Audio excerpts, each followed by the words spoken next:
1절에 7절을 번갈아 읽도록 하겠습니다. 제가 먼저 1절 읽겠습니다. 욥이 대답하여 이르되 나의 괴로움을 달아보며 나의 파멸을 저울 위에 모두 놓을 수 있다면 바다의 모래보다도 무거울 것이라. 그러므로 나의 말이 경솔하였구나. 전능자의 화살이 내게 박힘에 나의 영이 그 독을 마셨나니 하나님의 두려움이 나를 엄습하며 치는구나. 들나귀가 풀이 있으면 어찌 울겠으며 소가 꼴이 있으면 어찌 울겠느냐. 싱거운 것이 소금 없이 먹히겠느냐. 닭의 흰자위가 맛이 있겠느냐. 내 마음이 이런 것을 만지기도 싫어하나니 꺼리는 음식물 같이 여김이니라. 14절입니다. 시작. 낙심한 자가 비록 전능자를 경외하기를 저버릴지라도 그의 친구로부터 동정을 받으리라.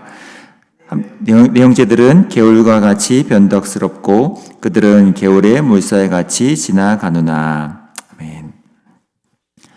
우리가 묵상하고 있는 이 욥기라는 책은 참 도발적이면서도 또 굉장히 다채로움과 또 심도 깊음을 함께 담아내고 있는 책입니다.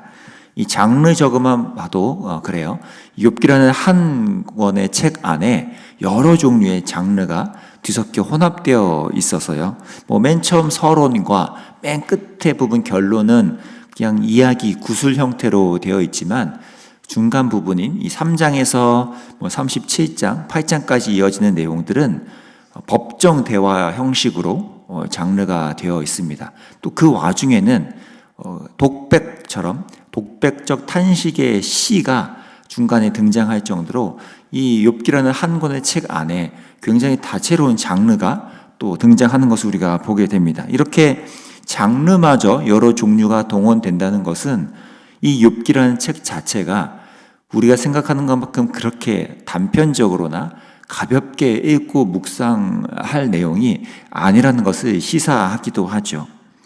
그래서 욥이 터뜨리는 이 한탄의 발언들, 욥의 친구들이 쏟아내는 이런 발언들은 욥기라는 이 책에서 우리 성도된 이들에게 어떠한 면면들을 드러내게 엿보게 해주는지, 다른 말로는 우리가 이 욥기라는 책이 아니었으면 평소에 깊이 고민해 보거나 스스로 씨름해 보지 않았을 문제들을 이 욥기라는 책은 다양하게 우리에게 던져주고 있다는 것입니다.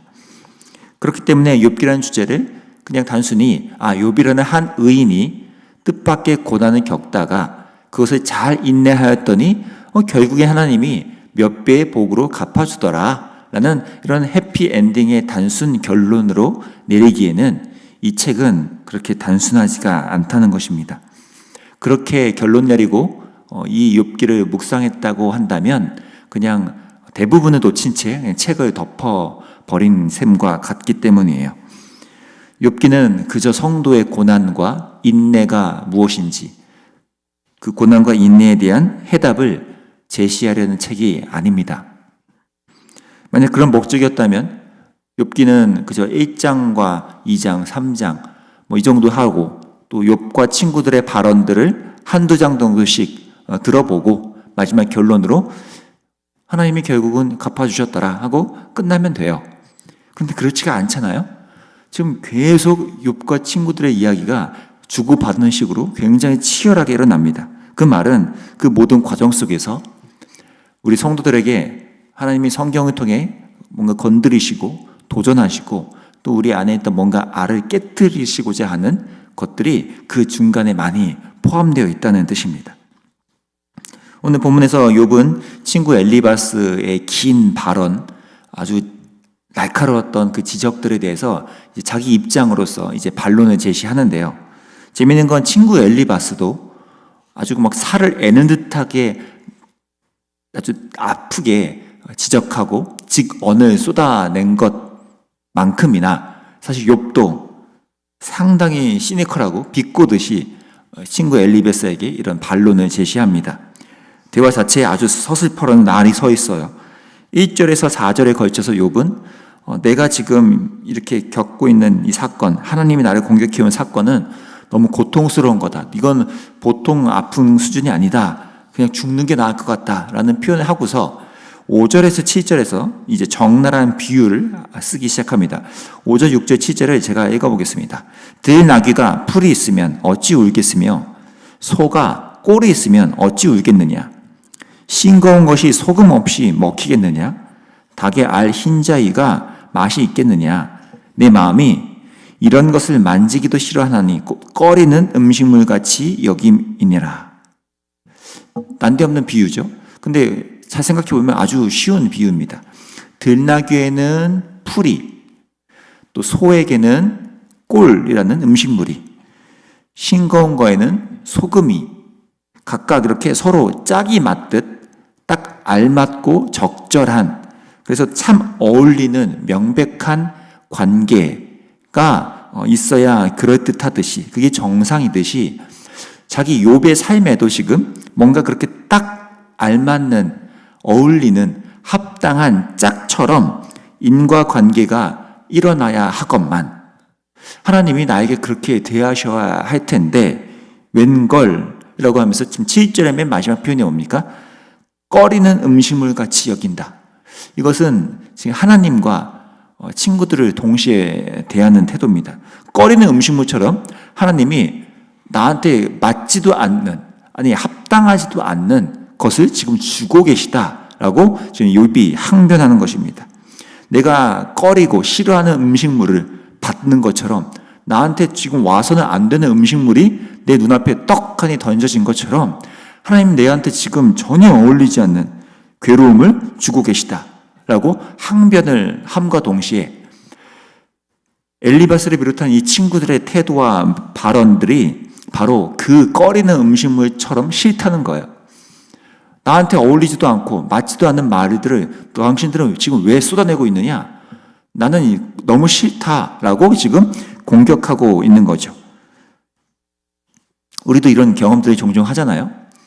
내 주변에서 자기 딴에는 나를 위해서 뭔가 한다고 조언을 해주고 또 격려를 해준다고 또 이런저런 말을 던져놓지만 사실 나한테는 그게 씨알도 안 먹히고 그렇게 와닿지도 않고 듣기도 싫고 마치 이 표현 꺼리는 음식처럼 내가 싫어하는 음식을 나한테 갖다 주는 것처럼 나한테 와닿지도 않는 말을 하는 사람들이 들을 때가 있습니다. 사람들뿐만 아니라 우리가 때로는 설교 말씀을 통해 또는 개인 큐티 묵상을 통해서도 하나님이 나한테 그렇게 꺼리는 음식물을 주듯이 불편한 것을 주시다고 느낄 때가 종종 있습니다. 하나님 왜 대체 이런 말씀을 나한테 하시지? 되게 불편한데?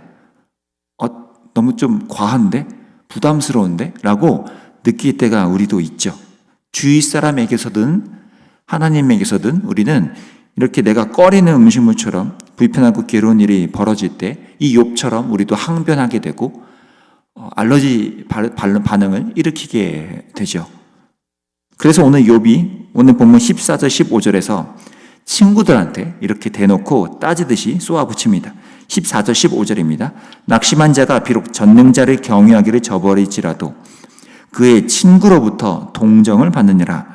내 형제들은 개울과 같이 변덕스럽고 그들은 개울의 물살같이 지나가노나. 이 좀 전에 15절을 제가 새 번역 버전으로 다시 한번 읽어보겠습니다. 더 적나라하게 번역이 되어 있어요. 들어보세요. 15절입니다. 친구라는 것들은 물이 흐르다가도 마르고 말랐다가도 흐르는 개울처럼 미덥지 못하고 배신감만 느끼게 하는구나. 굉장한 서운함이 지금 이 말에 담겨져 있음을 느끼시죠? 지금 이 15절에서 이런 말을 한 것은 14절에서 말한 이 단어 때문입니다. 14절의 맨 끝에 동정이라고 번역된 단어는 아마 여러분이 들어보셨을 히브리어의 유명한 그 헤세드라는 단어입니다. 헤세드는 뭐죠? 원래는 하나님이 보여주시는 애정과 신실한 태도를 말하죠. 하나님이 보여주시는 그 특별한 애정과 신실한 태도가 헤세드인데 친구로부터 그런 것들을 내가 지금 마땅히 받아야 하는 상황인데 웬걸 그 헤세드가 빠져있는 너희들의 조언, 충고, 발언들은 그저 변덕스럽고 미덥지도 못한 배신감만 주는 말과 똑같다라고 지금 욥이 쏘아붙이는 겁니다. 근데 사실 이 말의 이면에는 하나님을 향한 항변도 포함되어 있죠. 하나님이 헤세드를 나에게 보여주셔야 할 텐데 왜 나한테 이런 변덕스러운, 미덥지 못한, 나에게 배신감을 주시는 일을 벌이시는 거지? 라는 이런 마음도 지금 함께 녹아져 있습니다.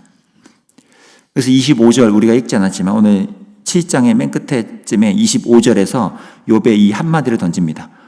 옳은 말이 어찌 그리 고통스러운고 너희의 책망은 무엇을 책망함이냐. 똑같아요. 이 말도요. 친구에게 하는 말이면서도 하나님께 하고 싶은 항변입니다. 하나님 대체 왜 나한테 이러시는 거예요?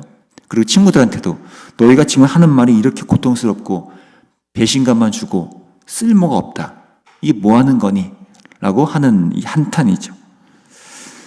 결국 저와 여러분의 삶에도요. 이렇게 반갑지 않고 심지어는 불쾌하기까지 한 폭풍과 어려움들이 닥쳐올 때가 있습니다. 그래서 오늘 욥이 표현한 것처럼 내 상황과 입장에 이렇게 딱 알맞고 적합하고 어울리는 뭔가 인과관계가 딱 이해되는 그런 것이 아니라 오히려 하나님이 또는 내 주변 사람들이 나한테 전혀 어울리지 않는 나한테 불편한 것들을 던져주는 일들이 생겨나죠.